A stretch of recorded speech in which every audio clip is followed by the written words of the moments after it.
अरे बाबा अरुण पण आहे. हे अरुण ये राजू कुठे? बरोबर आहे.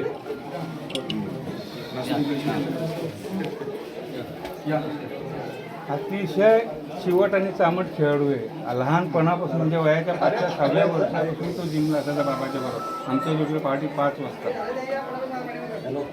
प्रचंड मेहनत आहे त्याची. त्याच्या वडिलांची